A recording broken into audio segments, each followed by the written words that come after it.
What's up YouTube, it's your boy Nash here, welcome back to the channel. Now before we get started with this week's episode of WWE's Biggest Issue, excuse me,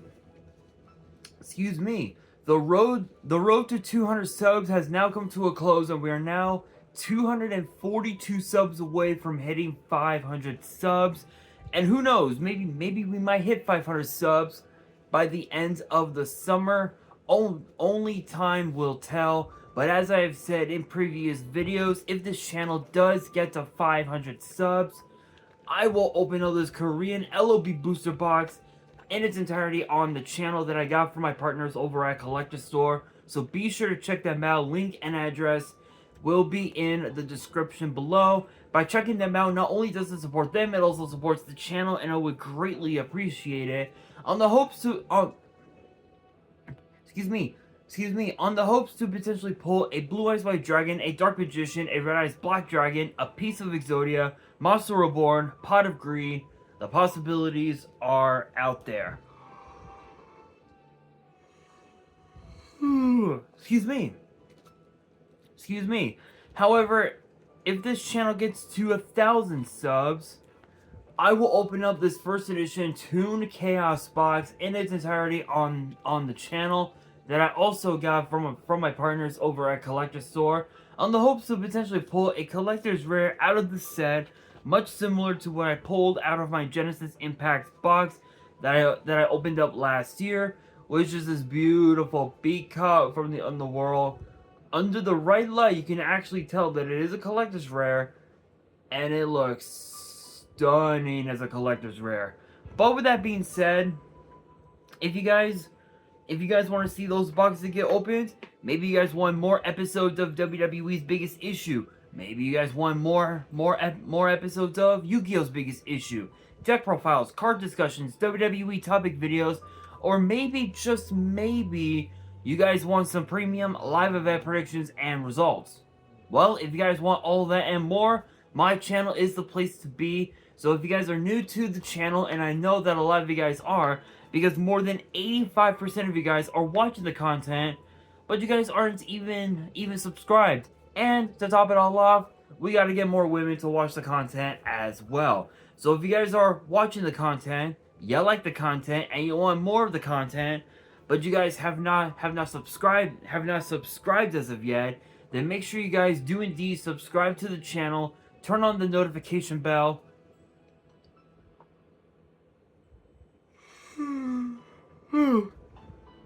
Excuse me. Smash that thumbs up button on this video, and as always, make sure you guys are following me on all of my social media. All my ads will be in the description below, as will the info to my fan mail. It will also be down in the description as well. And I want you guys to post in the comments below answering the question of the day, which is basically this week's episode. But the question of the day is this: who do you believe will step up to our new champions and their titles? Let me know down in the comments below. And for this week's episode, guys, the fallout from SummerSlam has given us quite the night at SummerSlam. We saw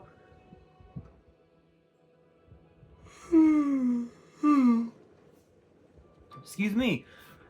We saw the WWE return of MGK, Machine Gun Kelly, for the first time since he got power bombed by Kevin Owens off the stage back in 2015. We saw the shocking return of the OTC, the original Tribal Chief Roman Reigns, with a remixed version of his theme song from WrestleMania, and now he's going to be one of the biggest baby faces in WWE right now, second to obviously Cody Rhodes. But not only that, we saw Dominic Mysterio play a little game with Rhea Ripley called Fuck You. That was the game that he played. He played a game called Fuck You and kissed Liv Morgan, which was something that I never would have imagined taking place. But we also saw Jesus Christ, I'm tired, excuse me. But we also saw not one, not two, not three, but 4 titles change hands, including the World Heavyweight title, the WWE Women's title, the United States title, and the one championship that we will be talking about for this week's episode, and that is the Intercontinental Championship. Obviously, Gunther is now our world champion. Nia Jax is the WWE Women's Champion. No thanks in part to obviously Tiffany Stratton. LA Knight finally securing his very first championship since he won the $1 Million title on NXT. And then, of course, Bron Breakker winning the Intercontinental title, giving his props to Sami Zayn. Excuse me, as well. So there's a lot to talk about. There's a lot to unpack with this matchup. You know, with Sami Zayn and Bron Breakker. And what I find so unique is that title has a lot of rich history, dating all the way back to 1979. I think it was, with Pat Patterson as the first ever champion.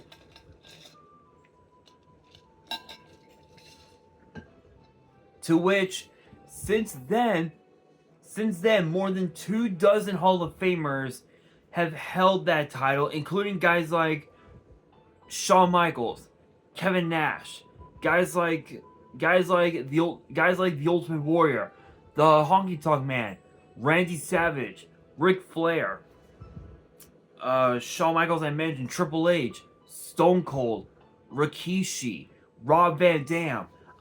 There have been a lot of Hall of Famers, even also Kane as well. Even Kane and guys like Eddie Guerrero all held that title with so much prestige, and that title has become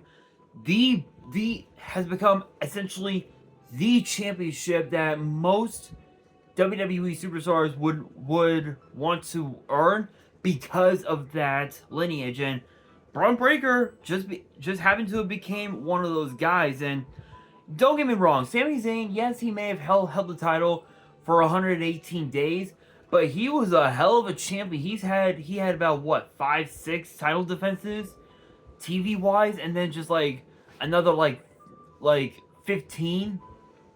You know, at WWE live events. So he's had quite a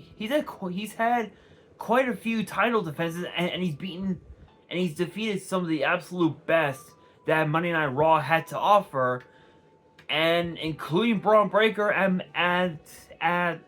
Money in the Bank. But SummerSlam this past Saturday, it just was not Sami Zayn's night, which buys into the question of whether or not we could see Sami Zayn on SmackDown instead of staying on Raw. And honestly, it's possible. It's possible with all the chaos, you know, surrounding Roman Reigns and the new bloodline and all that.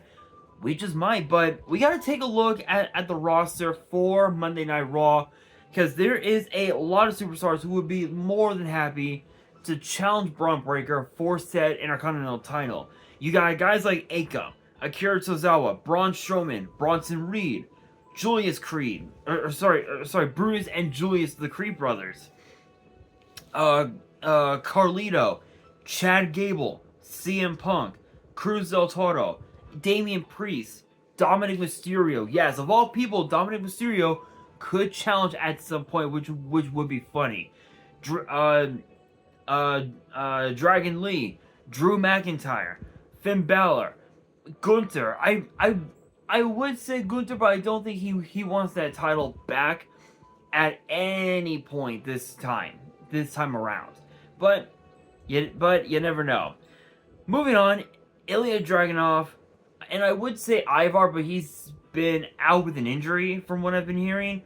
And also, apparently Valhalla and Eric are actually expecting a new baby, so congrats to them, from what I've been hearing. But moving on, JD McDonough Jey Uso, Joaquin Wilde, Karrion Kross, Kofi Kingston, Ludwig Kaiser, Odyssey Jones, which apparently he's still a part of the roster. I don't know why, but yeah. Otis, Pete Dunne, R-Truth, Rey Mysterio, Rezar, Sami Zayn, he could put himself back in title contentions. Seth freaking Rollins, Sheamus, Miz, Tyler. I would say Tyler Bate, but he's still injured. And of course Xavier Woods, and there's a few others out there on the Raw roster, but those are just some of the main guys. And honestly, there's a few people that I could totally see going after that Intercontinental title, and if I had to pick three, my top three would be Jey Uso, Xavier Woods, or sorry, Sheamus, and if I had to pick one more, I would say Karrion Kross. Now, the reason for those three, let's be honest, with Sheamus, he's had such a stellar career, Hall of Fame worthy, and he's damn near an what's called an Ultimate Grand Slam champion, where you have done everything. You've been inside Hell in a Cell. You've been inside Elimination Chamber.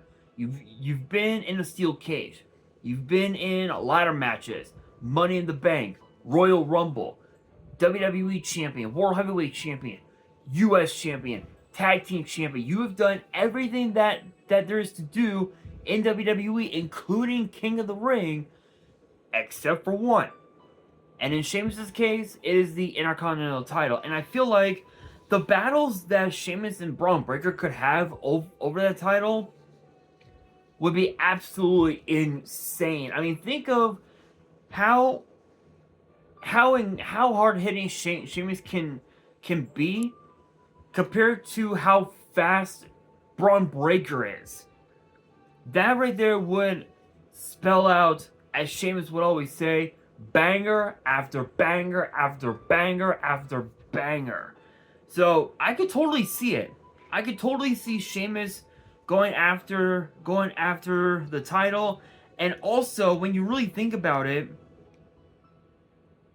when you really think about it, imagine what could happen if Sheamus did become Intercontinental Champion. Think of how incredible that would be. Sheamus would be the only person in WWE to have ever gotten inducted into the Hall of Fame as an Ultimate Grand Slam champion. That right there would be incredible to see. Now, as far as Xavier Woods goes, yes, he did say that winning King of the Ring was like the biggest deal for him.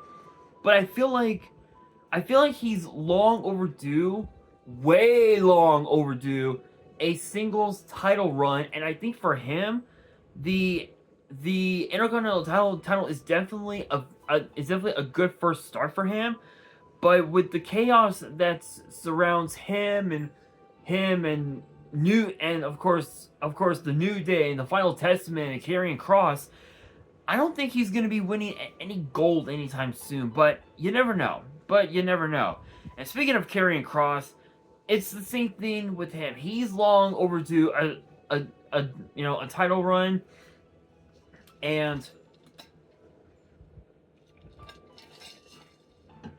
the funny thing is that he hasn't held any gold whatsoever since his time in NXT. And when he returned to the main roster, Scarlett literally delivered an hourglass to none other than Roman Reigns when he was at the time the Universal Champion. Now no longer the title. That title's no longer around.